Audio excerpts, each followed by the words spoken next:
Assalamualaikum warahmatullahi wabarakatuh. Waalaikumsalam warahmatullahi wabarakatuh. Bismillahirrahmanirrahim. Alhamdulillahi rabbil alamin. Wassalatu wassalamu ala asyrafil anbiya'i wal mursalin wa ala alihi wa sahbihi ajma'in. Amma ba'du, la hawla wa la quwwata illa billahil aliyyil azim. Alhamdulillah, pada kesempatan ini di bulan Ramadan, hari ketiga, kita diberikan kenikmatan oleh Allah bisa ngaji kitab hadis Sahih Bukhari. Ini kitab hadis Sahih Bukhari. Mudah-mudahan pada kesempatan ini kita diberikan pemahaman oleh Allah Subhanahu wa taala, yakni mampu memahami dawuhnya Kanjeng Nabi Muhammad sallallahu alaihi wasallam. Seperti biasa, sebelum kita mulai ngaji, marilah kita berkirim Fatihah kepada junjungan kita baginda Nabi besar Muhammad sallallahu alaihi wasallam. Semoga kelak kita di yaumil qiyamah mendapatkan syafaat dari beliau. Liridha'illahi ta'ala wa bidhnillahi ta'ala wa li syafaati Rasulillah Sayyidina Muhammadin sallallahu alaihi wasallam. Al-Fatihah. A'udzu billahi minasyaitonir rajim. Bismillahirrahmanirrahim. Shiratal ladzina an'amta 'alaihim ghairil maghdubi 'alaihim waladdallin. Ila hadratil habibina wa syafi'ina wa qurrati a'yunina sayyidina wa maulana Muhammadin sallallahu alaihi wasallam wa ala alihi wa azwajihi wa auladihi wa dzurriyyatihi wa liman dakhala baitil kiram. Lahumul Fatihah. A'udzu billahi minasyaitonir rajim. Iyyaka na'budu wa iyyaka nasta'in. Ihdinas siratal mustaqim. Siratal ladzina an'amta 'alaihim ghairil maghdubi 'alaihim waladdallin. Amin. Thumma ila arwahi abaihi minal anbiya'i wal mursalin wal malaikatil muqarrabin wa jamil awliya wasyuhada wal ulama wal fuqaha wal mufassirin wal muhaddisin was shalihin wa ali kullin wa sahbi kullin qabai kullin wa ila arwahi abina sayyidina Adam alaihi salam wa ummina sayyidatina Hawa wa ma tanassalu bainahuma ila yaumil qiyamah. Al-Fatihah. Iyyaka na'budu wa nasta'in ihdinas siratal ladzina an'amta 'alaihim ghairil maghdubi 'alaihim waladdallin. Amin. Thumma ila hadrati abaina wa ummatina wa jaddina wa jaddatina wa liman lahu hukmun 'alaina wasyaikh wa syaikhina wa ustadina ghafarallahu lahumul Fatihah. A'udzu billahi minasyaitonir rajim. Shiratal ladzina an'amta 'alaihim ghairil maghdubi 'alaihim. Wa thumma ila hadratil ruhi asy-syaikh al-alim al-allamah al-imam al-hafidz Abu Abdullah Muhammad bin Ismail bin Ibrahim bin al-Mughirah al-Bukhari rahimahullahu ta'ala. Al-Fatihah. Iyyaka na'budu wa iyyaka nasta'in. Ihdinas siratal mustaqim. Siratal ladzina an'amta 'alaihim ghairil maghdubi 'alaihim waladdallin. Amin.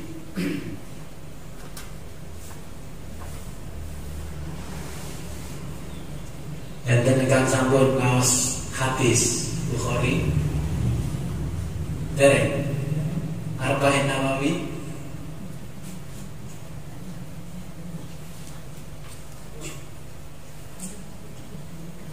niki hadis Sahih Bukhari. Di antara imam hadisnya yang paling sahih di antara beberapa imam hadis adalah Imam Al-Bukhari, setelah itu Imam Muslim.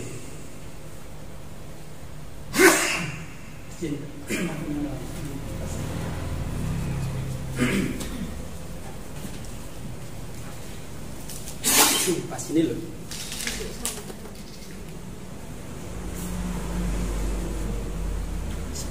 Di sini lah.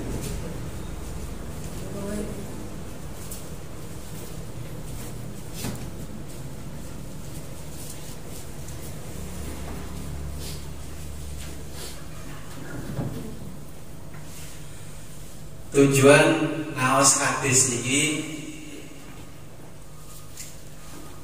kados ingkang dipun dawuhaken Kanjeng Nabi inggih menika qauluhu sallallahu alaihi wasallam man adda ila ummati hadisan wahidan yuqimu bihi sunnatan aw yaruddu bihi bid'atan falahul jannah.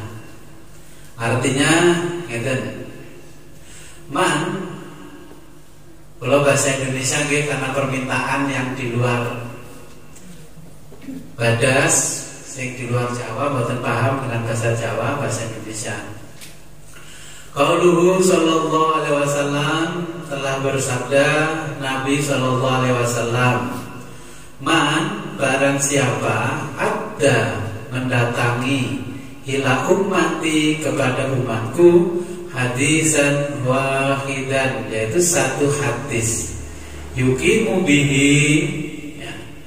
Yuqimu yang mendirikan bihi karena hadis, sunnatan yaitu sunnah, au yarudu atau menolak sebab hadis, bid'atan yaitu satu ibadah yang berbentuk bid'ah, falahul jannah, falahu maka baginya apa al jannah itu surga.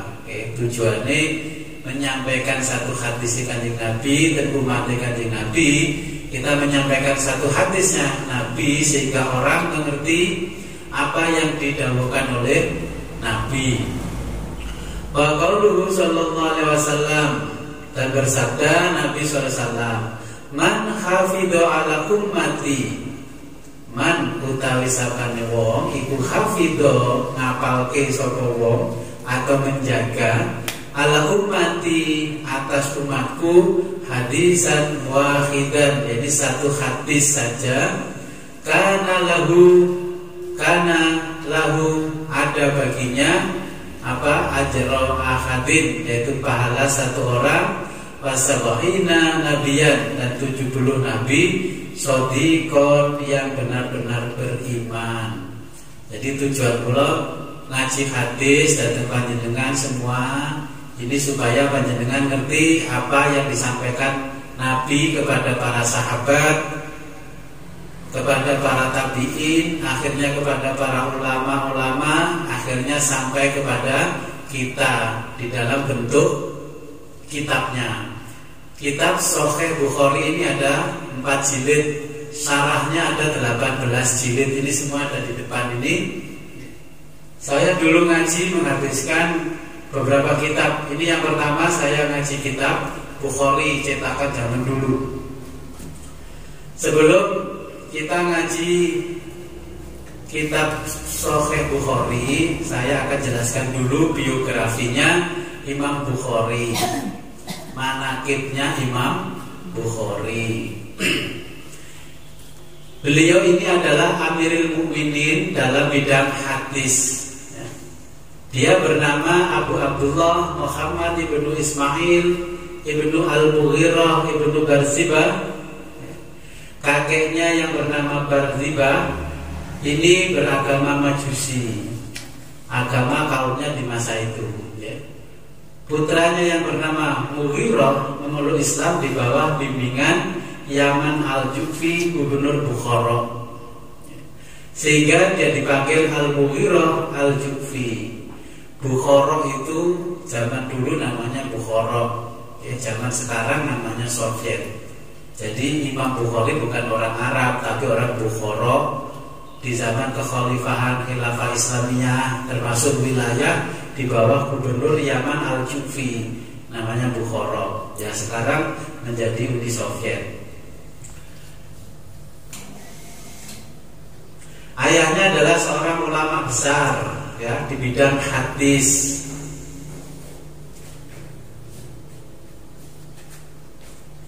Imam Bukhari belajar dari Hammad ibn Zaid dan Imam Malik.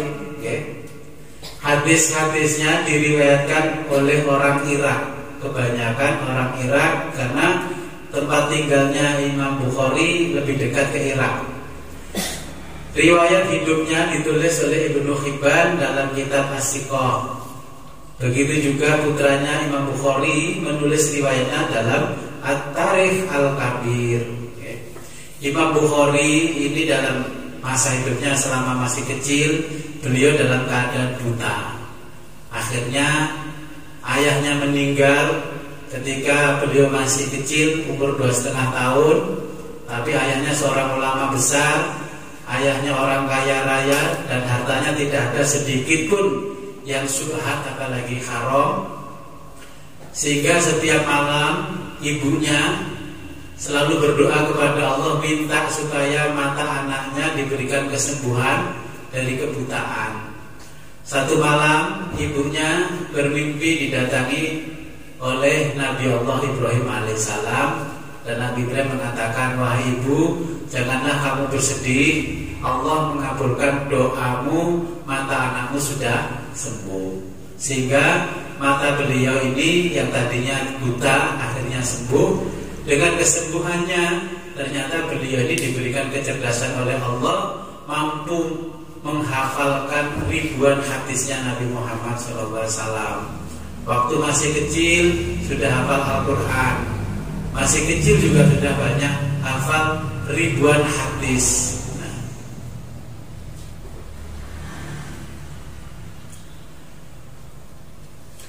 Imam Bukhari adalah seorang ulama hadis yang memiliki ketekunan menulis, sehingga bila tidak ada lampu untuk menulis, maka beliau keluar rumah mencari cahaya bintang, bahkan cahaya rembulan, untuk menulis hadisnya Nabi satu persatu ditulis.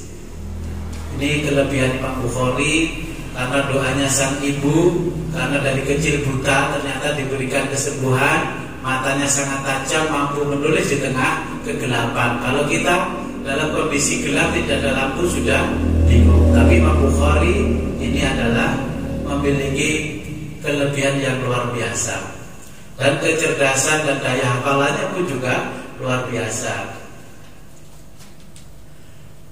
Imam Bukhari juga sempat difitnah, sebagaimana ulama-ulama besar lainnya, pasti ada cobaan. Imam Bukhari difitnah dan dibenturkan dengan gurunya sendiri, namanya Az-Zuhali. Ya.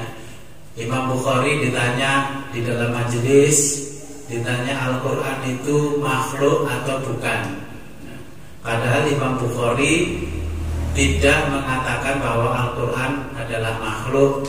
Al-Bukhari mengatakan bahwa perbuatan-perbuatan manusia termasuk membaca Al-Quran adalah perkara baru, dan perkara baru itu merupakan makhluk. Tetapi kalimat ini dipelintir oleh orang-orang yang tidak suka dengan ketenaran Imam Bukhari, sehingga gurunya murka.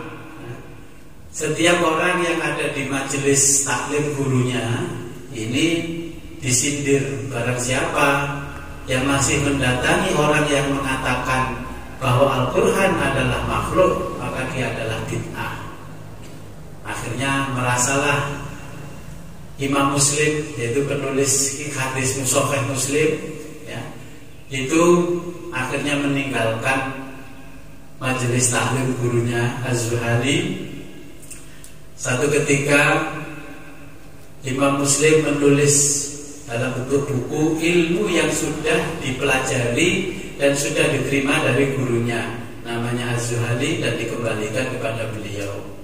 Nah, makanya kalau jenengan tidak menyukai guru tapi ilmunya sudah nyampe kepada jenengan, ditulis dalam bentuk kitab terus diserahkan, ini guru, ilmu yang sudah pernah panjenengan berikan kepada saya kembalikan. Oke. Kalau orang sekarang kan nggak kasih gurunya, ditinggal bercet. Nah, ini imam-imam ulama terdahulu itu seperti itu. Kalau ada selisih dengan gurunya, semua ilmu yang diberikan ditulis dalam bentuk kitab dikembalikan kepada gurunya. Ini Imam Muslim karena mengikuti Imam Bukhari. Akhirnya Imam Bukhari ini terlepas dari tuduhan, ya, sehingga Imam Bukhari kembali ke negerinya. Semua masa hidupnya Imam Bukhari dipergunakan untuk menyebarkan agama Islam dan menyebarkan hadisnya Nabi. Imam Bukhari mengatakan, aku dalam 1 bulan itu punya penghasilan kurang lebih 500 dirham. Nah ini kita ngomong 500 dirham, masih 1 gram 1 juta, berarti 500.000. Ya, hampir 250 juta dan dihitung zaman sekarang. Dan tidak sedikit pun, tidak bersisa pun uangku ini kecuali untuk menyebarkan hadisnya Kanjeng Nabi. Sehingga orang yang berbondong-bondong datang ke majelisnya Imam Bukhari, dia yang datang dikasih uang 1 dirham. Karena apa? Karena saking senangnya Imam Bukhari bahwa hadisnya Nabi nanti akhirnya bisa menyebar ke seluruh penjuru dunia. Tapi Imam Bukhari yang memiliki kelebihan seperti itu, karena harta yang ditinggalkan oleh orang tuanya sudah berlimpah, disedekahkan untuk kepentingan akhirat, dituduh juga sama orang lain bahwa apa yang dilakukan Imam Bukhari merupakan bid'ah. Ya, mudah-mudahan kita yang mengaji kitabnya Imam Bukhari juga tidak dituduh sebagai pelaku bid'ah. Kenapa? Satu ketika ada asistennya Imam Bukhari bertanya, wahai Syekh, kenapa engkau justru membagi-bagi uang kepada mereka? Seharusnya mereka itu yang datang kepadamu dan bayar. Nah, akhirnya asistennya hari itu juga dipecat. Akhirnya yang tadinya pembantu dijadikan asisten, yang asisten dipecat. Kalau kamu masih mau mendapatkan uang dirham dinar dariku, maka silakan duduk bersama mereka di majelis ilmuku. Karena apa? Apa yang menjadi pemikirannya Imam Bukhari? Imam Bukhari merasa senang hadisnya Nabi yang dikumpulkan sekian tahun. Karena Imam Bukhari sebelum nulis hadis, Imam Bukhari ini sholat terus tiap malam selama 3 tahun. Baru setelah mendapatkan izin dari Nabi, Imam Bukhari baru nulis hadis. Jadi hadisnya bukan berasal dari angan-angannya Bukhari. Dan Imam Bukhari mendatangi ulama-ulama hadis dan guru-guru beliau, kurang lebih 1080 ulama didatangi. Apakah betul ini, apa betul ini?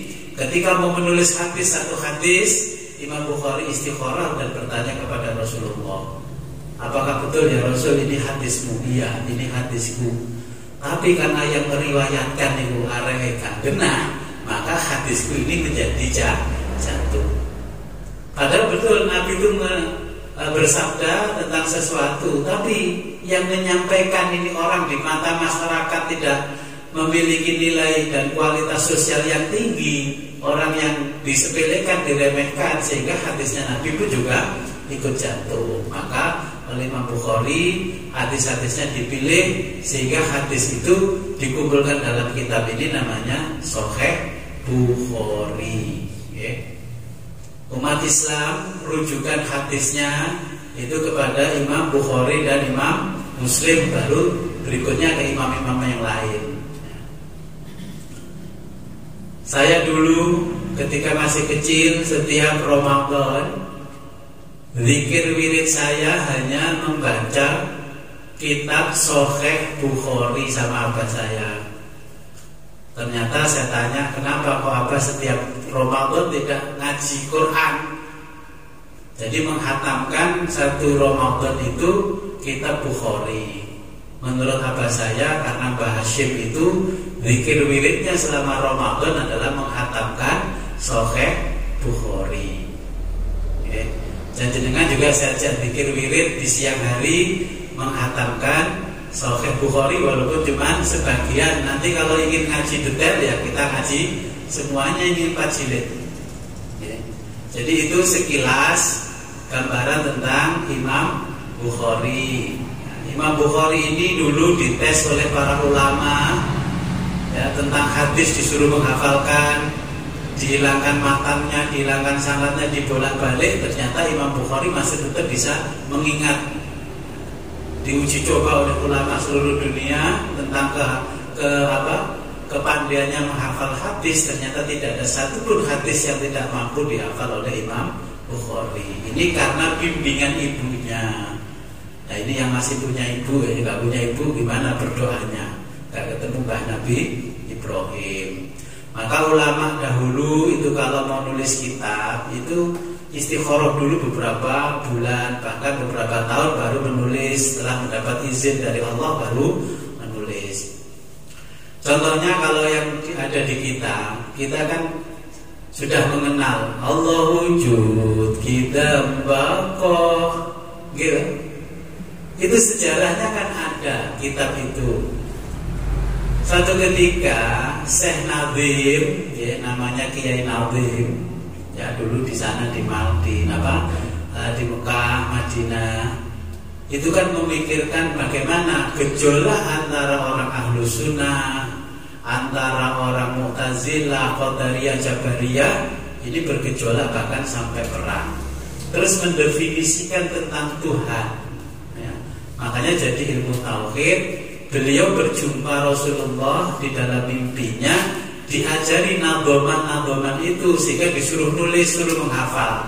Bangun dari tidur, Syekh Nazim ini langsung hafal. Itu untuk menangkis anggapan-anggapan orang di luar ahlu sunnah wal jamaah. Bagaimana nadomannya? Ya nadomannya abda'u bismillahirrahmanirrahim. Wabirrohim bidaibil ihsani. Nah ini sama dengan apa yang dilakukan oleh Imam Bukhari. Jadi tidak syukur atau angger nulis. Kira-kira itu. Nanti kalau ingin tahu biografinya Imam Bukhari, kita bisa belajar lebih detail lagi nanti. Ini yang di Panjenengan sudah terima ini. Ada yang dibagi siapa nggih? Ini adalah sanadnya, ya. Ini sanad, saya mendapatkan sanad ini dari guru saya, ya. Beberapa guru diantaranya adalah Syekh Ahmad Yasin. Ya, dari Syekh Ahmad Yasin ini turun terus sampai kepada Imam Bukhari tanpa terputus. Nah, sanadnya ada di bawahnya ini. Imam Bukhari memiliki banyak kitab, karangan-karangan beliau sebagai dasar Sahih Bukhari, yaitu Al-Jami'us Shahih. Ya, kalau mau belajar Al-Jami' Shahih ini kitabnya. 1, 2, 3, 4. Ini satu buku 2 jilid, jadi sama dengan 8 jilid. Ini Jami'us Shahih, ya. Terus Adabul Mufrad, itu tentang hadis-hadis yang berhubungan dengan akhlak, ditulis sendiri. Ada kitabnya di situ. Okay. Insya Allah ini beberapa kitab yang ditulis Imam Bukhari saya punya. Sampai ini kitab hadisnya. Okay. Jadi sebelum kita ngaji, kita mengaji sanadnya. Ya. Sanad ini nanti bisa panjenengan baca di rumah, ya. Nanti akan saya ijazahkan ketika sudah khataman, ya, khataman. Di sini ada sanad yang biasanya dibaca oleh bapak-bapak atau ibu-ibu yang biasanya tahlilan. Kalimatani habibatani ila rahman, ya. Khafifatani ala lisan, thaqilatani fil mizan. Subhanallah wa bihamdihi subhanallahil azim. Jadi yang ditulis oleh Syekh Abdul Qadir Jailani itu sanadnya sambung kepada Nabi. Lah nanti yang saya jalani di belakang panjenengan nanti. Ya Ini zikirnya Nabi, subhanallah wa bihamdi adada khalqi wa ridha nafsi wa zinata arsy wa midada kalimati, subhanallah wa bihamdi subhanallah il azim. Kira-kira itu sekilas tentang biografinya Imam Bukhari. Sekarang kita lanjut pada ngaji hadisnya. Monggo dibuka halaman 5.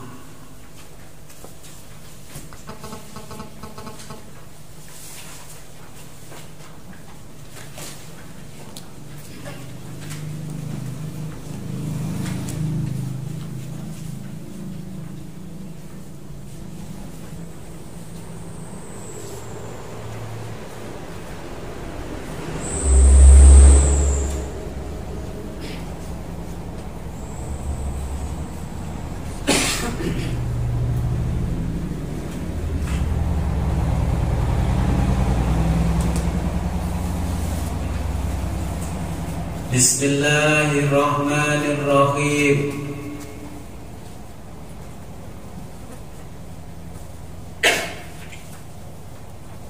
Kitab Badil Wahyi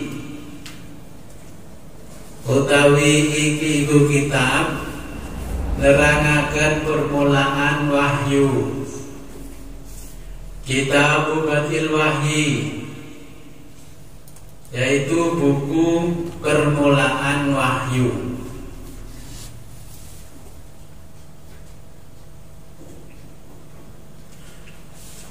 Qala Asy-Syekhul Imamul Hafidhu Abu Abdullah Muhammad bin Ismail ibni Ibrahim bin Al-Mughirah Al-Bukhari rahimahullahu ta'ala, amin.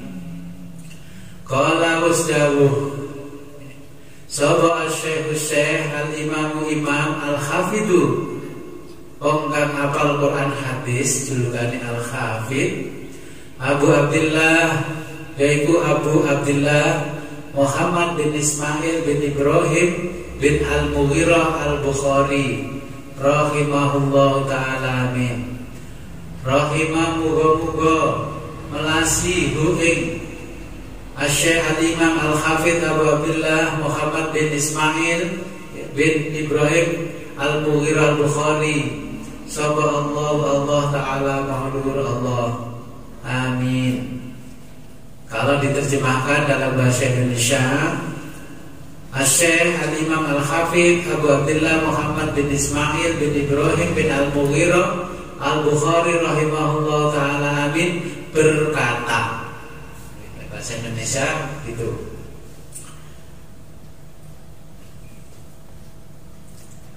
Babu kaifa kana badul wahyi ila Rasulillah sallallahu alaihi wasallam. Babu bab kaifa kana, bagaimana cara badul wahyi, permulaan wahyu ila Rasulillah sallallahu alaihi wasallam, kepada Rasulullah sallallahu alaihi wasallam. Babu kaifa kana, babu tawi bab kaifa kana alih kaya apa ono. Ana iku badul wahyi, permulaane wahyu ila Rasulullah sallallahu alaihi wasallam, maring Rasulullah sallallahu alaihi wasallam. Wa qaulullahi jalla dzikruhu, wa qaulullahi lan dawuh sapa Allah jalla dzikruhu, wa qaulullahi dan Allah berfirman, jalla yang mulia, apanya dzikruhu sebutannya. Jadi kira yang sebutan jalla dzikruhu yang mulia sebutannya. Bismillahirrahmanirrahim. Inna auhayna, inna sesungguhnya kami, auhayna telah mewahyukan kami, auhayna telah kami wahyukan, ilaika kepadamu Muhammad, kama auhayna sebagaimana telah kami wahyukan, ila Nuhin kepada Nuh, wan nabiyina dan nabi-nabi, mim ba'dihi sesudahnya.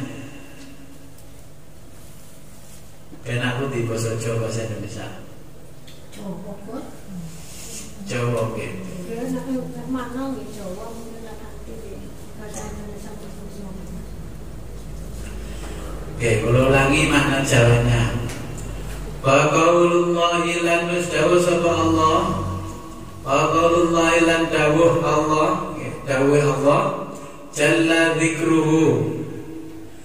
Inna satuhuni ingsun auhayna wis paring wahyu sapa ingsun ilaika maring sira Muhammad, kama auhayna kaya wis paring wahyu sapa ingsun ila Nuhin maring Nabi Nuh, wan nabiyina lan para nabi, mim ba'dihi sahuse Nabi Nuh.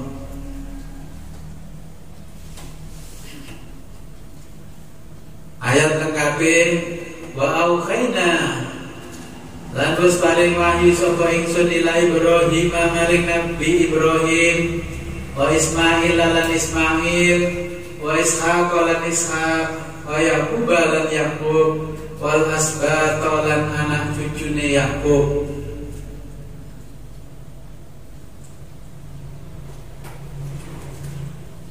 Wa Isa lan Isa, wa Ayyub lan Ayyub, wa Yunus lan Yunus, wa Harun lan Harun, wa Sulaimana lan Nabi Sulaiman.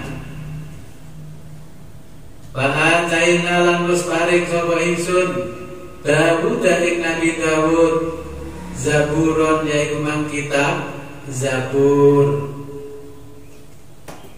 Inna auhayna ilaika kama auhayna ila Nuhin wan nabiyina min ba'di.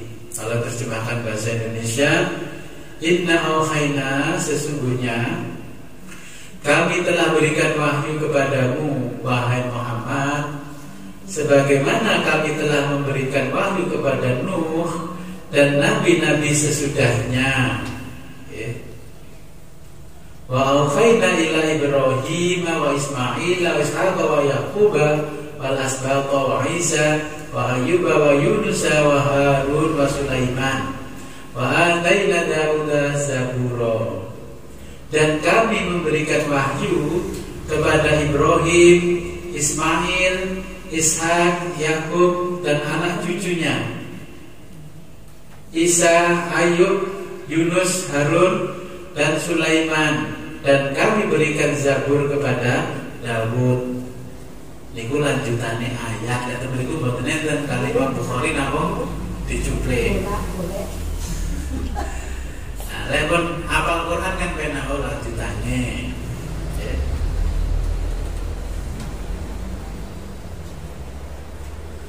Hadasanal Humaydiyu. Hadasana usritani na ing kita sapa al-Humaydiyu Humaydi Abdullah bin Zubair, yaitu Abdullah bin Zubair qala ustabu. Bahasa Indonesia, hadasana telah menceritakan kepada kami siapa al-Humaydi, Humaydi Abdullah bin Zubair qala berkata, hadasana usritani na ing kita sapa Sufyan qala ngucap sapa Sufyan, matur sapa Sufyan, hadasana wa ceritani ing kita sapa Yahya bin Sa'id, yaiku Yahya ibnu Sa'id al-Ansari qala mongko matur,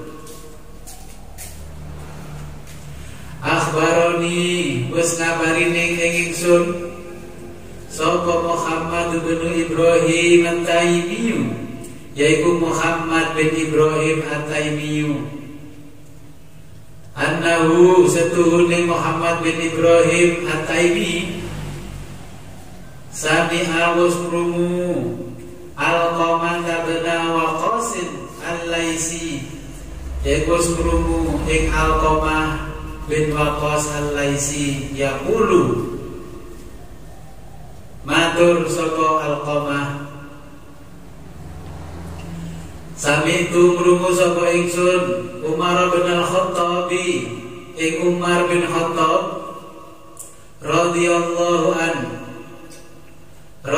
muga-muga ridhani sapa Allah anhu saking Umar bin Khattab alal mimbari ing atase mimbar qala monggo dawuh sapa Sayyidina Umar bin Khattab sami itu wis krungu sapa ingsun Rasulullah sallallahu alaihi wasallam yaqulu dawuh sapa Rasulullah sallallahu alaihi wasallam innamal a'malu a'malu setuhune sekabehane perbuatan iku binniyati tergantung niate wa innamal likulli imri'in lan balesane tiap-tiap wong tiap-tiap perbuatan perkara manawa tergantung apa yang diniatkan. Faman mongko sapane wong kanat iku ana iku hijratuhu hijrahe wong ila dunya krana dunya yusibuha yang ingin digapainya au ila imra'atin utawa krana wong wedok yang kihuha kang kate dinikahi sapa wong wedok fa hijratuhu mongko hijrahe wong ila ma hajara ilaih kepada apa yang diniatkan ila ma hajara ilaihi maring apa kang diniatake. Hadis ini sangat populer di telinga jenengan nggih. Nek ngaji apa innamal a'malu binniyat.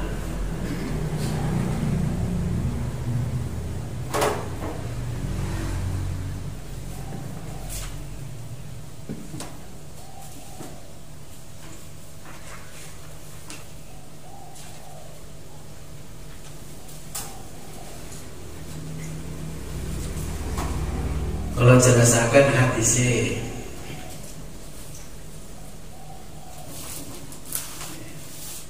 rata-rata kita mendengar hadis ini ketika masih sekolah MI ngaji kitab hadis arba'in innamal a'malu binniyat.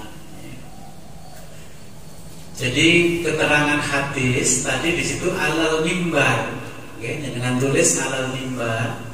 Alal mimbar itu di atas mimbar, yaitu ketika itu Sayyidina Umar bin Khattab khutbah di atas mimbar Masjid Nabawi Madinah.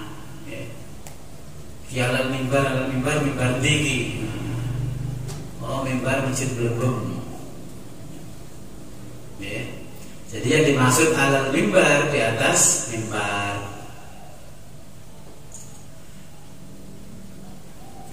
Innamal a'malu binniyat. Hadis innamal a'malu binniyat, tiap-tiap amal perbuatan harus disertai dengan niat. Hati-hati menggunakan hadis ini. Harus ngerti kenapa Rasulullah melafadzkan ini. Setiap pekerjaan harus didasari dengan niat. Seperti kalau kita melakukan perbuatan, motivasinya ingin mendapatkan surga, berarti niatnya ingin mendapatkan surga. Dan ingin menjauhi ancamannya Allah neraka, berarti niatnya, ibadahnya adalah karena surga dan karena neraka.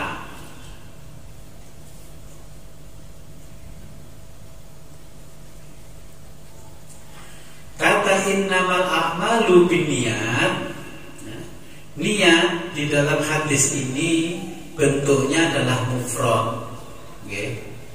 Bentuknya kata tunggal atau mufrad. Bahasa Inggrisnya singular. Tetapi di dalam kata amal, Nabi menggunakan kata akmal, bentuk jamak. Kenapa begitu?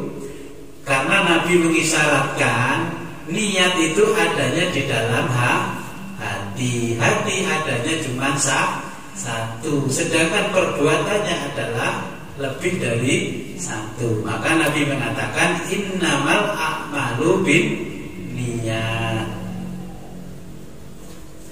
Innamal a'malu binniyat, lafaz ini mengandung arti hasr atau pembatasan. Karena apa? Setiap perbuatan pasti membutuhkan pelaku. Maka kata al-a'mal binniyat secara lengkap ini adalah al-a'malus shadiratu minal mukallifina, perbuatan yang berasal dari orang-orang mukallaf. Dengan kan sudah mukallaf, akil balik. Ini perbuatannya yang innamal a'malu binniyat. Kalau kita sudah belajar fikih Fathul Mu'in, sudah belajar ilmu usul fikih Waraqat, di situ kan ada hukum taklifi. Nah, kalau sudah paham hukum taklifi, jenengan pasti paham dengan hadisnya Nabi innamal a'malu binniyat. Ketika itu Nabi menyampaikan ini adalah perihal ibadahnya orang-orang Islam.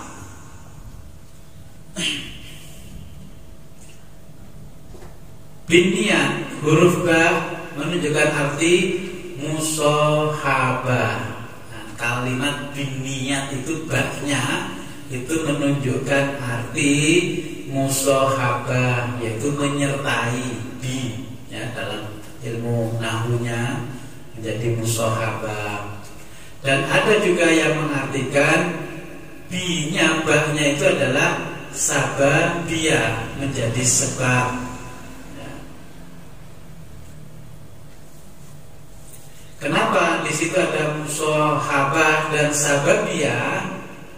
Karena yang namanya niat itu berarti maksud. Niat itu berarti maksud. Sedangkan maksud yang ada di dalam hati ini adalah keinginan-keinginan yang melebihi maksud. Sesuatu yang ada di dalam hati adalah melebihi daripada maksud. Dalam lafaz hadis tersebut innamal a'malu binniyat, ada kata yang dihilangkan namanya mahdzuf, yakni sebelum jar majrur, yakni binniyat. Bahwa lafaz tersebut adalah tu'tabar, tergantung, dan takmulu menjadi sempurna, tasihu menjadi sah, dan tastaqiru menjadi langgeng. Contohnya begini. Ketika jenengan mau sholat, berdiri dulu baru niat dulu atau berdiri? Berdiri terus niat. Berdiri terus niat. Sedangkan letaknya niat berada di hati. Ketika berdiri belum niat, berarti belum dihitung ibadah. Makanya jangan gampang menggunakan hadis ini innamal a'malu binniyat. Karena apa yang disampaikan Nabi itu penjabarannya adalah sangat luas. Maka ketika kita mau sholat, kita berdiri dulu atau niat dulu. Makanya ulama-ulama terdahulu itu ketika kita menghadap kiblat itu niatnya apa? Sholat. Niatnya sholat apa semedi? Ya. Akan sholat. Kalimatnya akan sholat, berarti belum sholat. Kalau telah sholat berarti sudah sholat, berarti sudah salam karena telah. Kalau sedang sholat berarti sedang melakukan ritual atau ibadah sholat. Maka di sini ada kalimatnya. Di situ adalah mushohabah dan sababiyah, menjadikan sebab. Datang ke sini niatnya ngaji dulu baru niat atau niat dulu baru ngaji. Tadi berangkat tadi sudah niat ngaji. Saya akan ngaji ke rumahnya Gus gitu. Iya.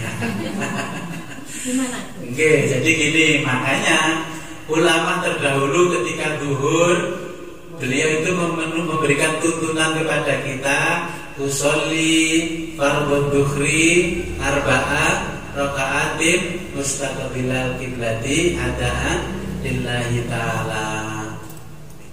Nah, orang yang nggak ngerti asal usul hadis ini, bid'ah itu nggak ada tuntunannya. Sholat nggak pakai usolli, pokoknya menghadap ke barat kita sudah pasti sholat. Belum tentu juga kalau melihat hadis ini. Berdiri dulu atau niat dulu, kita sudah terlanjur berdiri tapi tidak ada niat sholat, ya akhirnya cuma ngadeg nganyer bahasa Jawa gitu. Gus, kalau kesusu tinggalan niat sholat sama memanggil ta'ala gitu. Oke, itu kan bahasa Jawa. Nah, apa? Oke, tidak apa-apa. Itu sudah termasuk niat diucapkan dalam hati. Jadi niat itu, maka kalimatnya Nabi innamal a'malu binniyat. Niat adanya di dalam hati, maka kalimatnya Nabi, lafadznya niat itu tunggal bentuknya, ya mufrad. Kalau amal, kalimatnya Nabi mengucapkan innamal a'mal, jadi bentuk jamak dari amal. Karena perbuatan itu wujudnya banyak, ya, tapi semuanya tergantung di dalam hati. Ketika kita mau sholat, mau melafalkan pakai bahasa Arab, nawaitu usolli fardhal maghribi, kesuwen selatan. Nah, terus nyatik sholat maghrib Allahu Akbar, itu sama dengan niat. Ya. Tapi lafadznya kurang cantik.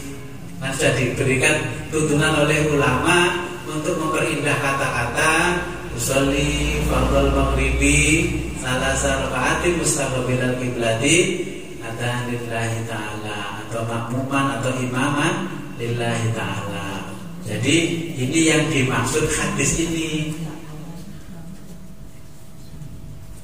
Paham ya? Titik-titik masuk boten paham. Karena hadis ini sangat terkenal. Innamal a'malu binniyat. Pidato titik-titik innamal a'malu binniyat. Kabeh tergantung niate. Niate apik dicatat apik. Nggih memang. Niat elek gak sudah dicatat. Enak. Padahal di sini kalimatnya innamal likulli imri'in ma nawa. Lah niatmu elek ya dicatat elek. Tapi ditunggu amalnya jadi dilaksanakan enggak perbuatannya. Kalau enggak jadi berarti enggak jadi dicatat, enggak jadi dilaporkan pada Allah. Kalau perbuatan baik, innamal a'malu binniyat, niatnya baik langsung dicatat, langsung dimasukkan ke dalam kotak amal baik. Ya. Maka di sini wa innamal likulli imri'in ma nawa, dan balasan bagi setiap amal manusia sesuai dengan apa yang diniatkan. Kemarin jenengan kan sudah innamal a'malu binniyat. Pagi-pagi antara pengumuman kerja bakti sama pengumuman jenengan ngaji depuk innamal a'malu binniyat. Niatnya jenengan ila hadratin arwahi bah titik-titik sampai semuanya pagi-pagi buka cium. Nah, itu kan innamal a'malu binniyat. Ya. Akhirnya saya jelaskan itu loh, orang innamal a'malu binniyat. Jadi punya niat ketika menjelang Ramadan tiba, kirim parselan kepada nenek moyangnya yang sudah wafat. Kira-kira sampai apa tidak kalau melihat hadis ini? Innamal a'malu binniyat. Innamal a'malu binniyat wa innamal likulli imri'in ma nawa. Apa yang diniatkan? Diniatkan mengirim kebaikan-kebaikan kepada nenek moyang. Ya sampai kebaikan-kebaikan kepada nenek moyang. Kenapa?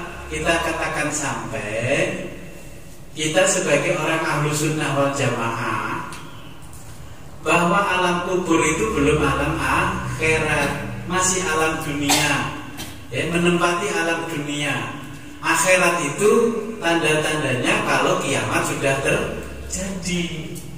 Nah, kalau kan yang mengatakan bahwa kiriman-kiriman Fatihahnya jenengan wa inna malikul imri'in manawa tidak sampai, itu memahami kuburan itu sudah berada di akhirat. Padahal syaratnya ada akhirat itu berarti dunia seisinya harus hancur dulu, namanya kiamat. Kalau saya mengikuti faham bahwa yang ada di makam itu belum akhirat, sehingga dikirimi apa saja oleh anak cucunya nyampe. Bahkan ada saya dengan ibu, dengan abah saya, mbah saya, di situ tuh di sebelah saya ada orang kirim doa. Ngomongnya begini simpel, "Mak, aku ya kalau kirim kaya ngomong ya mak, kembangnya tak biokna sampean ya mak." Ya dia tertawa, tapi gimana kemampuan anaknya mengirim kebaikan kepada orang tuanya dengan kalimat seperti itu. Kalau jenengan kan kalimatnya rapi, la khadratin sampai lengkap, ya, terus tahlil sampai lengkap, doanya pun sampai lengkap. Ada di sebelah saya ini. Mak, sama tak kirim bikin mak, yo kayak wong Al-Fatihah.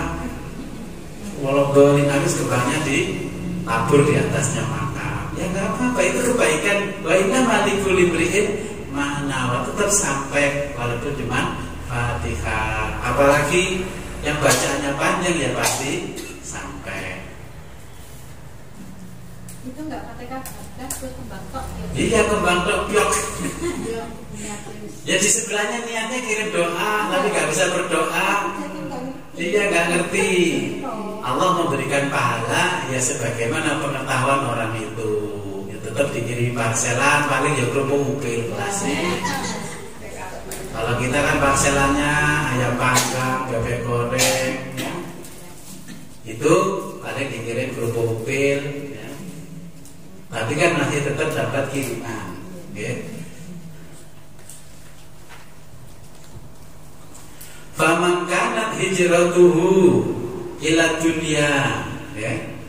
Barang siapa yang berhijrah untuk mengharapkan dunia, ya dapatnya dunia. Contohnya begini, ketika kita mengajarkan ilmu akhirat, mengajarkan, ya kayak saya ini kan mengajarkan ilmu akhirat, terus jenengan juga mengajarkan ilmu akhirat, ngaji, terus tahfidzul Quran dan sebagainya. Tapi faman kana hijratuhu ila dunya yusibuha, niatnya jenengan ingin dunia yang ingin digapai. Kalau saya banyak santri dikalikan SPP dikalikan sekian kalian sebulan, saya punya uang sekian. Jenengan sudah mendapatkan balasannya ketika di dunia, maka ketika di akhirat rapot kita nilainya kosong, walaupun yang kita amalkan di dunia adalah amalan-amalan akhirat. Kalau jenengan kemarin amalan akhirat tapi diamalkan di dunia, kalau niatnya karena akhirat, ya akan sampai di akhirat. Gitu nggih.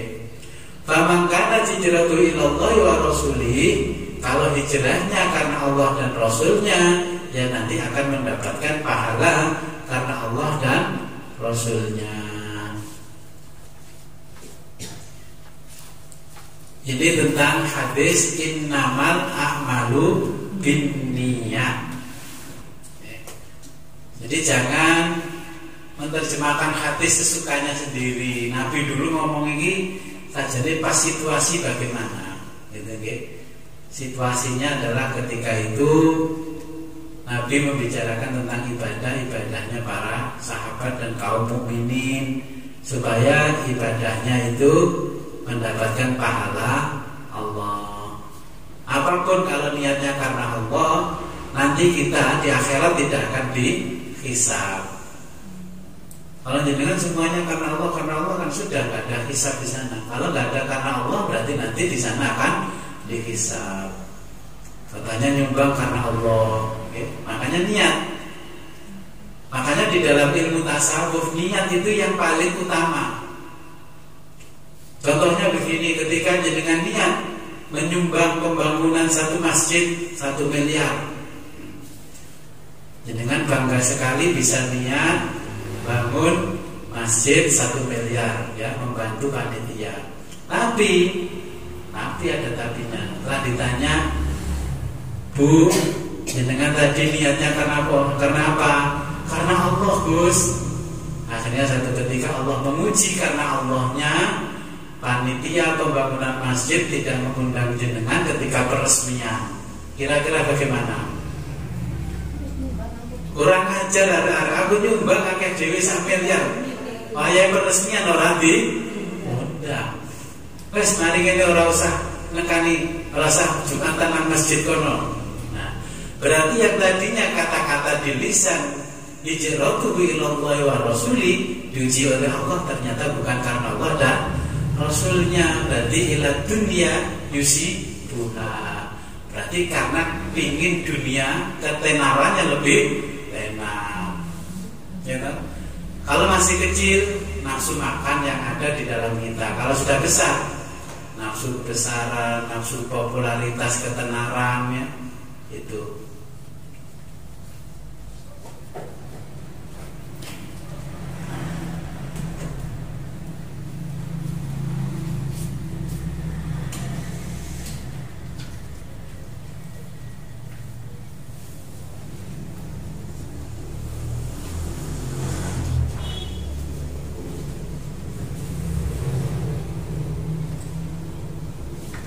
Hadis kedua, hadatsana Abdullah bin Yusuf qala.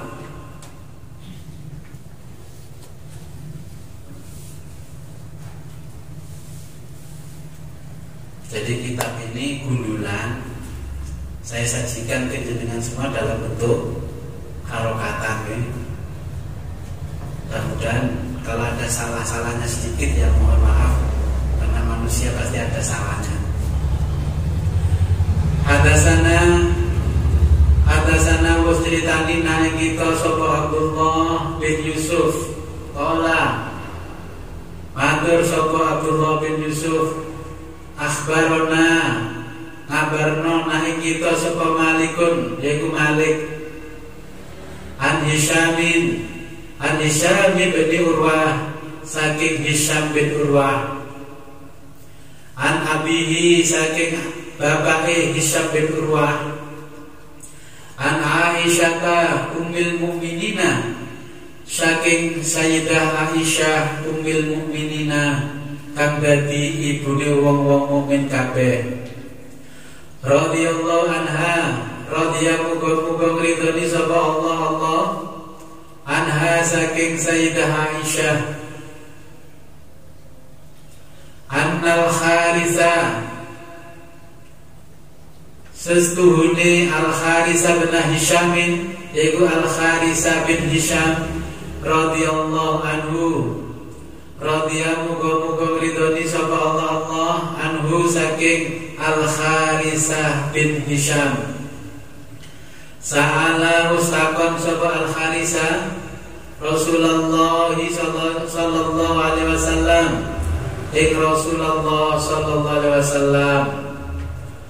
Faqala mongko matur sapa Al-Kharisa, ya Rasulullah, Rasulullah,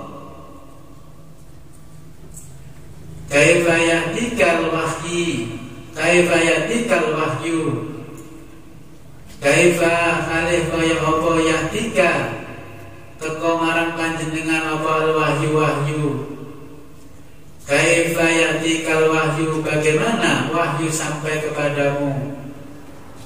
Faqala mongko dawuh sapa Rasulullah sallallahu alaihi wasallam, ahyanan kadang-kadang wahyu yahtini teko maring ingsun misla sholatil jaroshi, yaiku kaya unine gemerincinge lonceng apa sejone? Jam. Kelentengan, kelintingan. Oke. Bahasa Indonesia ini lonceng. Jadi Ahyaina terkadang wahyu yaktini datang kepadaku misra seperti sol-solatil jaroshi, jadi seperti gemerincing lonceng. Wahwa tawi kumang sol-solatil jaroshi iku asyadduhu luweh berat bagiku, iku asyadduhu luweh berat alaya ing atase ingsun. Wa huwa asyadduhu alaya, cara ini yang paling berat bagiku. Fayusamu mongko mandek ani saking ingsun. Bakot wa'aitu sehingga wa'aitu ngerti sapa ingsun anhu saking wahyu makola opo kang den ucapake. Wa ahyana lan terkadang wahyu ya tamassaluli, ya tamassalu yaiku menyerupai liya maring ingsun sapa al malaku rajulan, al malaku yaiku malaikat, rajulan kang kaya wong lanang, namun kaya gemerincing lonceng. Terus yang berikutnya adalah seperti malaikat yang berwujud seorang laki-laki. Fayukallimuni, fayukallimu ngomong-ngomong ingsun. Fa'i mongko melok sapa ingsun. Ma yaqulu apa kang den ucapake. Fayukallimuni, dia berkata kepadaku, mengucapkan sesuatu nggih. Fa'i maka aku ikuti ma yaqulu, apa yang dia sampaikan atau dia ucapkan.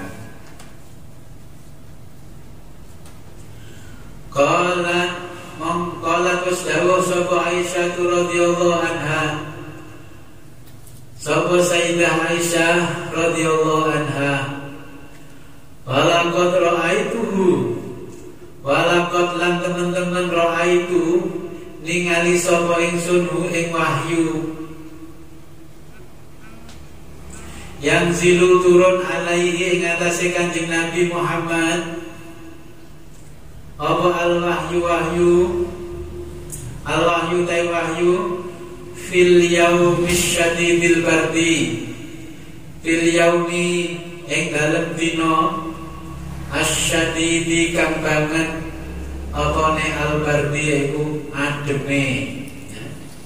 Walaqad ra'aituhu, sungguh terkadang aku melihat wahyu yang zilu alaihi turun kepada beliau ya, al-wahyu fi yaumis syadidil bardi, pada hari yang sangat dingin ya. Sampai Kanjeng Nabi cederen. Jadi wahyu yang mudun itu macam ya. Fayufsimu mongko mandek anhu saking wahyu. Fa'in jabinatu mongko teman-teman dahile Kanjeng Nabi la yatafassadu, mongko la yatafassadu teman-teman ngetokni utawa mengucurkan aropon yaitu mangkeringat. Waduh cederun tapi Kanjeng Nabi keruingeten. Niki Nabi lek terima wahyu.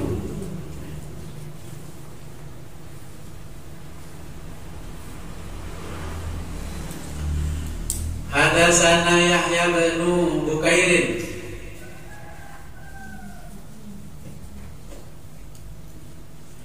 hadatsana wa ceritani nek kita sapa Yahya bin Bukairin, yaiku Yahya bin Bukairin Qala us matur sapa Yahya, hadatsana Lais, wis critani nek kita sapa Lais An Ukailin saking Ukail, an Ibnu Syihabin saking Ibnu Syihab, an Urwah bin Zubair saking Urwah bin Zubair, an Aisyah saking Aisyah Ummul Mukminina kang dadi ibune wong mukmin kabeh, annaha satuhune Aisyah Ummul Mukminin qalat monggo ngendika sapa Aisyah, awwalu ma budi'a bihi Rasulullah sallallahu alaihi wasallam, awalu ma kawitane barang budi'a kang teko bihi kelawan ma sapa Rasulullah sallallahu alaihi wasallam minal wahyi saking wahyu yaiku ar-ru'ya ngimpi, as-solihatu kang bener, fin naumi ing dalem turu. Pertama turunnya wahyu kepada Rasulullah yaitu dalam bentuk mimpi dalam tidurnya, tapi mimpinya adalah benar, bukan mimpi karena kakek turu. Nah, kalau orang Jawa itu kebange turu. Ngimpimu jam piro Le? Jam 2 ya. Wah, itu jenenge ngimpine puspa tajem. Ya, kalau pribon Jawa ngimpine puspa tajem, mergo dianggap ngimpine bener. Fakana monggo ana layaro ora ningali ru'yan ing mimpi illa jahat kejaba teko misla falaki subhi kaya cahayane subuh. Summa hubbiba nuli demen banget sapa Kanjeng Nabi, summa hubbiba ilai, summa hubbiba nuli demen ilaihi iku mang Kanjeng Nabi apa al-khalahu yaiku mang menyendiri khalwat. Iki maksudnya ngene kalimat summa hubbiba ilaihi al-khalahu. Nah, setelah itu Nabi menggemari khalwat atau menyendiri. Summa hubbiba.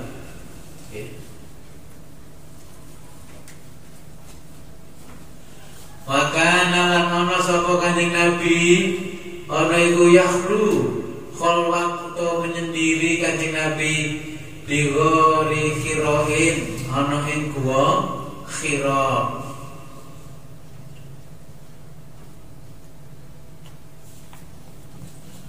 Fayatahannasu lan bertahanus sapa Kanjeng Nabi fihi ing dalem gua Khira dengan catat tahanus.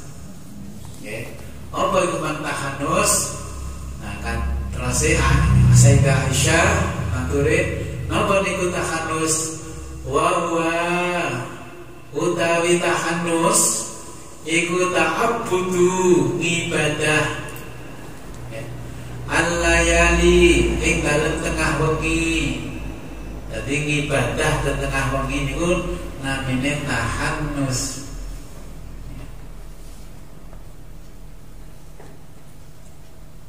Fatahannasu mongko bertahannus sapa Kanjeng Nabi fihi ing dalem wa khira.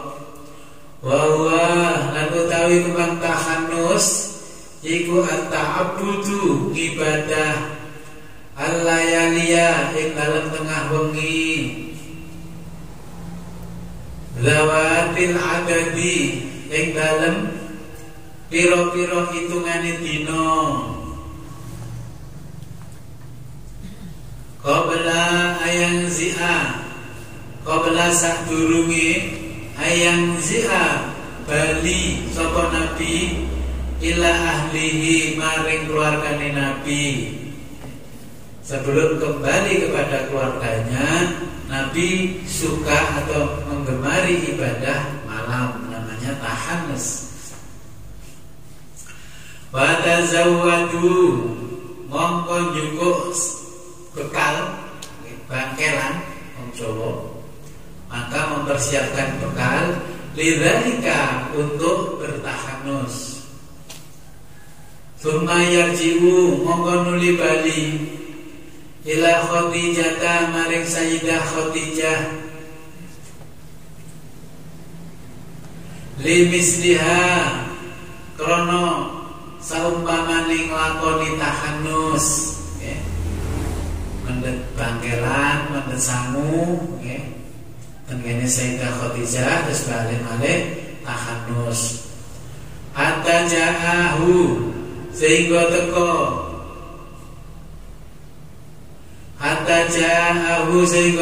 ing Kanjeng Nabi apa al-haqqu kebenaran wa huwa utawi al-haqqu iku fi ghori khiroin ana ing dalem gua Khira. Faja'ahu mongko teko hu ing Kanjeng Nabi sapa al-malaku malaikat. Faqala mongko dawuh sapa malaikat Iqra maca sira. Qala jawab Kanjeng Nabi ma ana biqori'in aku ora iso maca. Iqra bacalah hai Muhammad. Qala maka jawab sapa Kanjeng Nabi ma ana biqori'in aku tidak bisa membaca. Qala fa akhadhani fa ghattani. Qala dawuh sapa Kanjeng Nabi fa akhadhani mongko nyekel iku mang malaikat ni ingsun. Fa ghattani mongko dekep sapa malaikat ni ingsun nggih. Fa akhadhani basa Indonesiane memegang. Fa ghattani mendekat ya. Hatta balagha minni hatta sehingga balagha ngelepas sapa malaikat minni saking ingsun al jahda ing yaiku mang dekepan kang kuat. Summa arsalani nuli ngutus ni ing ingsun. Faqala monggo ngucap sapa malaikat Iqra maca sira. Qultu jawab sapa ingsun ma ana biqori'in aku ora iso maca. Fa akhadhani monggo nuli nyekel sapa malaikat ni ingsun.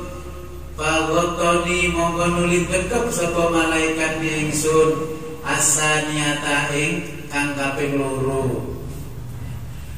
Hatta balagha sehingga lepas sapa malaikat ni minni saking ingsun al jahda ing dekepan kang kuat. Summa arsalani nuli ngutus ni ingsun. Faqala monggo ngucap sapa malaikat Iqra maca sira. Bacalah. Faqultu monggo jawab sapa ingsun ma ana biqori'in aku ora iso maca. Fa akhadhani fa ghattani as-salisah. Fa akhadhani monggo nyekel ingsun fa ghattani monggo dekep ni ingsun as-salisata kang kaping 3. Summa arsalani nuli ngutus ni ingsun. Faqala monggo ngucap sapa malaikat Iqra bismi rabbikal ladzi khalaq khalaqal insana min 'alaq. Iqra wa rabbukal akram. Iqra wahai Muhammad, bacalah dengan menyebut nama Tuhanmu. Iqra bismi rabbikal ladzi khalaq. Iqra maca sira Muhammad bismi rabbika kelawan nyebut asmane pangeran sira alladzi kang khalaqa wis nyiptakake ya khalaqal insana nyiptakne menungso min alakin saking segumpal darah. Ikra maca sira Muhammad wa rabbuka lan pangeran sira al-akram yaiku maha pemurah al-alam.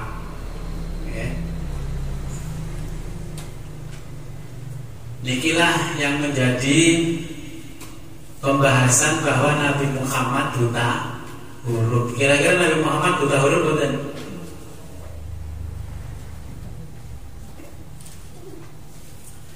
Karena ketika Nabi didatangi malaikat, Ikra ya Muhammad Ikra, Nabi jawabnya ma'ana bikori, aku ora iso maca. Ikra ya Muhammad, sampai diketok diperkes, Nabi tetap mengatakan ma'ana bikoriin, saya tidak bisa baca. Ikra ya Muhammad ma'ana bikoriin. Kanjeng Nabi itu seumur hidupnya adalah seorang pedagang besar, eksportir besar, importir besar. Kira-kira seorang eksportir dan importir besar itu, Nabi kalau tidak bisa baca, kira-kira bisa nggak mengingat jumlah barang yang dia miliki, yang beliau miliki untuk diekspor dan diimpor? Kan tidak mungkin kalau nggak bisa baca. Jadi ahli tasawuf menjabarkan Ikra, bacalah. Nabi Muhammad menjawab ma'ana biqori'in, karena pada waktu itu wahyu yang disampaikan malaikat itu masih dalam bentuk kalamullah, bukan kalam manusia seperti kita. Akhirnya malaikat itu kembali kepada Allah, ya Allah, Muhammad tidak bisa baca, Muhammad tidak bisa membaca. Sehingga kalam Allah itu diterjemahkan oleh Allah ke dalam bahasa Arab. Barulah Nabi Muhammad bisa membaca Iqra bismi rabbikal ladzi khalaq. Khalaqal insana min 'alaq. Oke. Jangan salah paham. Kiranya kalau kita mengatakan Nabi buta huruf, minyak Kanjeng Nabi banget. Kamu umatnya pinter banget, masuk Kanjeng Nabi yang membawa wahyu gak bisa baca. Yang dimaksud ma'ana biqori'in, karena pertama wahyu turun itu masih dalam bentuk kalamullah, bahasanya Allah, sehingga Nabi tidak bisa memahami, mengerti tapi gak bisa memahami. Seperti jenengan yang tidak pernah atau dulu pernah belajar tapi gak pernah dipakai tulisan Jawa, terus saya nulis pakai bahasa Jawa, saya tunjukkan ke jenengan pasti mengatakan ma'ana biqori'in, aku ra iso maca Mas, aku ra iso maca. Ya kan? Bukan gak bisa baca karena bodoh, karena itu dalam bentuk tulisan bahasa Jawa. Saya kasih tulisan, ya, memang tulisannya pegon, tapi pegon bahasa Inggris, ya sama juga gak paham. Ya. Jadi inilah kisah pertama, wahyu turun kepada Nabi. Ikra jawaban Nabi ma'ana biqori'in. Bukan berarti Nabi tidak bisa membaca, tapi karena wahyu yang pertama turun itu adalah dalam bentuk kalamullah, masih kalamul dzati, kalami Gusti Allah. Sehingga dulu saya juga menerima kalamullah, gak bisa memahami. Masih kecilnya Cendra mau lahir itu, saya mendengarkan sesuatu di Alas Purwo, di Banyuwangi, apa ini kalamnya Allah. Saya nggak bisa memahami, lama-lama memahami. Akhirnya saya abadikan, jadi namanya anak menjadi Cen dan Narendra, terus Cendra. Itu namanya kalamullah. Mau saya kasih nama kalamullah, ruhullah. Wah, nanti terkenal seperti orang Iran. Dikira saya Syi'i atau Syiah, ya. Maka saya singkat jadi Cendra, berasal dari Cen dan Narendra. Itulah kalamullah. Gak bisa saya pahami, setelah saya diterjemahkan ke dalam bentuk bahasa Jawa, saya baru paham. Begitulah Nabi juga pertama menerima wahyu. Oke, salah paham ya. Karena menjadi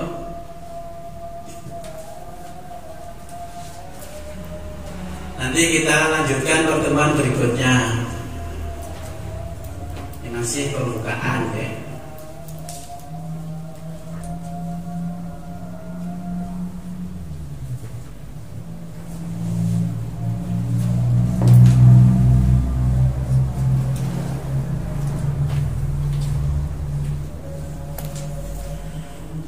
Sadarenge diakhiri donga ya.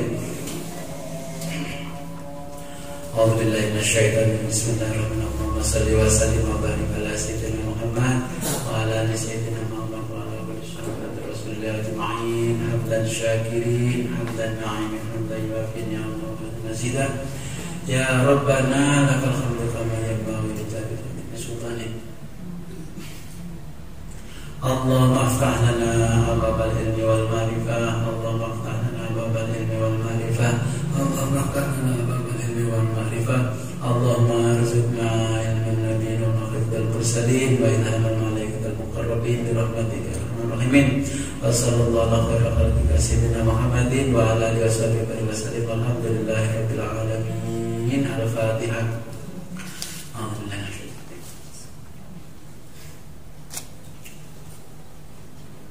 Rabbi fanfa'na bi barakatihim wa dinal husna bi hurmatihim wa aminna fi tariqatihim wa mu'afatim minal fitani. Rabbi fanfa'na bi barakatihim wa dinal husna bi hurmatihim wa aminna fi tariqatihim wa mu'afatim minal fitani. Rabbi fanfa'na bi barakatihim wa dinal husna bi hurmatihim aminna fi tariqatihim wa mu'afatim minal fitani. Akhirul kalam, ihdinas siratal mustaqim, wabillahi taufiq wal hidayah, wa ridha wal inayah. Wassalamualaikum warahmatullahi wabarakatuh.